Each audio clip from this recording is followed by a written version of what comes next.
we're going to give it Baldur's Gate Game of the Year. And I'm fully aware of that. I've been aware of this for months now. And why is that, Jake? Because Baldur's Gate is a game that is okay with you not seeing everything. And that's so cool. James, that's so cool. Because no game is like this. What else? Because there's another big reason. Kill the fucking whole first town, and the game's like, yeah, man, let's fucking roll with this playthrough. Your team is stupid, and you've killed everything you've come across, and we're still gonna play this game with you.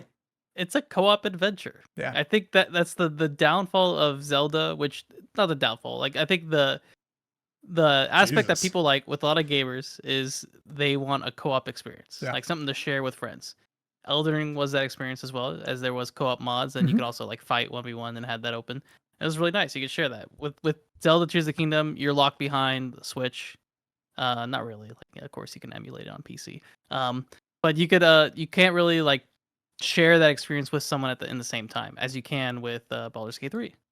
But also, like, you can enjoy a solo experience, which I think most people play this game solo. And I think that's the impressive part about Baldur's Gate is like it's a game that allows you to play with it as you want to play with it. And that's very much what we've been pitched on Dungeons and Dragons, as us nerds have always heard. How cool Dungeons and Dragons is, because it goes to your own will. This game really does feel like that, and I think that's really impressive. You know? Yeah. Yeah. This game breaks an interesting boundary. For the past, God, I'm thinking it like whenever Mass Effect 3 came out. For a long time now, gamers have been promised this idea of... Okay. So for the past 11, 12 years, when you watch this, 12 years, we have been promised this idea of like the whole point of video games is you can make decisions that actually matter.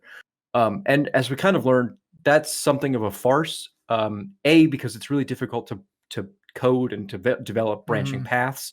And specifically with Mass Effect, it's really difficult for you to go down path A and not experience path B. Yeah.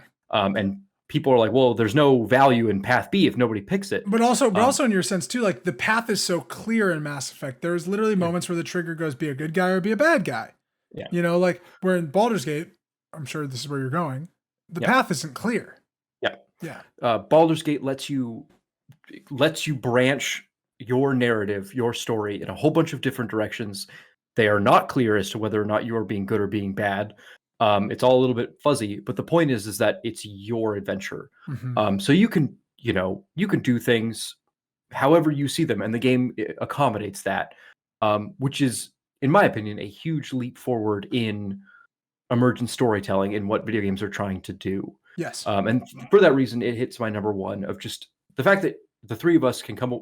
I mean, we did have this conversation where you two were like, you guys let the first village survive, like, and I was like, yeah, I did. And I had a whole encounter with the goblins that you might not have had because just we chose to play the game differently.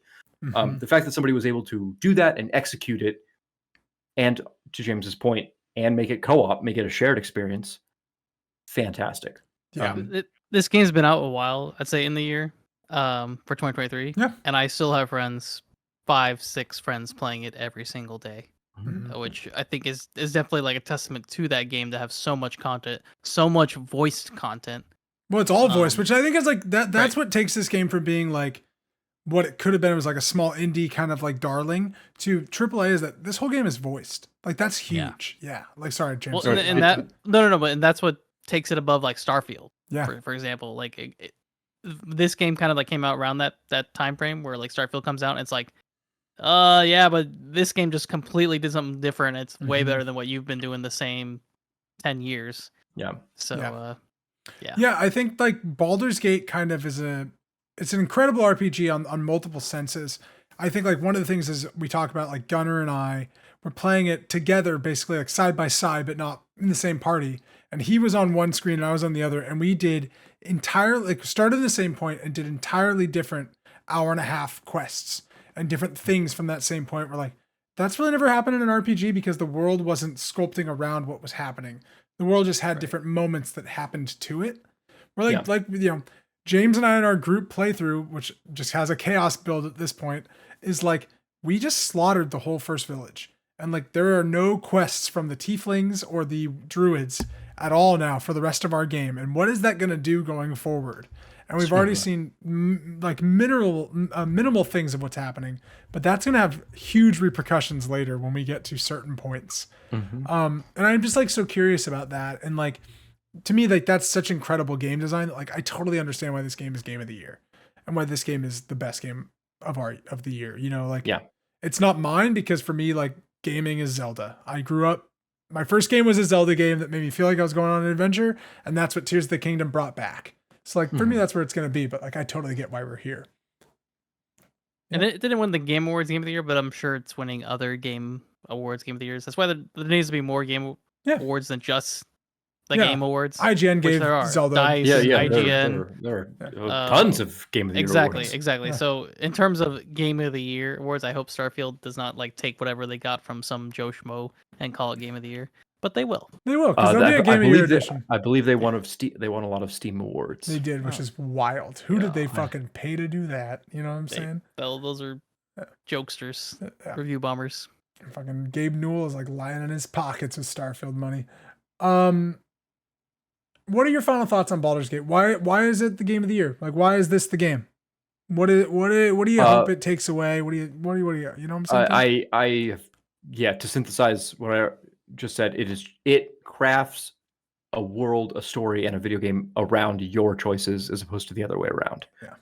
I hope that we one day live in a world in which that's the norm, where if you're playing a RPG, a role-playing game, whatever you decide to do, be it stupid, logical, good, evil, the game can cater to what you want out of the experience. Yep. Yeah. I think BioWare is shitting their pants right now with their Dragon Age game being like, oh fuck, how do we make it like this? Yeah. James. Probably. I bet that we will see a future of kind of like not next gen RPGs. Yeah. Because a lot of people have RPGs in the works that probably do not do this. I think so too. Yeah. I hope we don't get copycats, because you cannot touch what this game is doing. At least not well. Yeah. I foresee some additional content with this game, and I've been seeing the support when I look back and how many patches they've applied and how much work they've been doing to, like, even though this game was already good, I've heard that there was like some polish that was needed for the third act. Yeah. Which I think has been addressed. Yeah, it wasn't released that way, but then like a month later it was kind of fixed. Yeah. And this game was it was an early access type game for a long before. time. Yeah. Yeah, and like no one like and like no one just like gave it a second thought. They're just like, oh, it's Baldur's Gate. And then once it finally released, people were like, holy shit, there's Well, Baldur's Gate had like a weird audience of like really hardcore, right? You know, like fans of the first two, and then like they were the beta testers, and then like not even that. Just other games.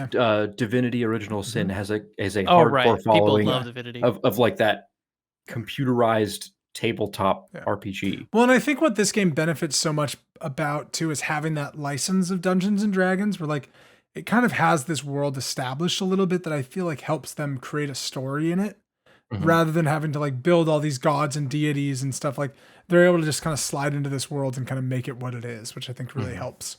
Yeah. That to me is the worrying part, is that they have that license, and I feel like the second they go back for more, Wizards of the Coast is going to be like, hey, pay up. That's possible, but then they go, okay, well, Divinity: Original Sin, boom. Well, we'll just use our own characters. See ya. Our shit. Bye. They have their own properties locked and loaded. They probably have a lot of bargaining power when they come to the table. Like, we can just make this game any fucking fantasy game we want. We can make our game without you, and it's just we're doing you a favor by calling it Baldur's Gate. Yeah, fuck off. It's a fighter, not a warrior. Yeah. All right, so that's our game of the year, right? That's Baldur's Gate joins our game of the year. I would say 2 out of 3 game of the year. I'm giving it to it. I knew this was coming.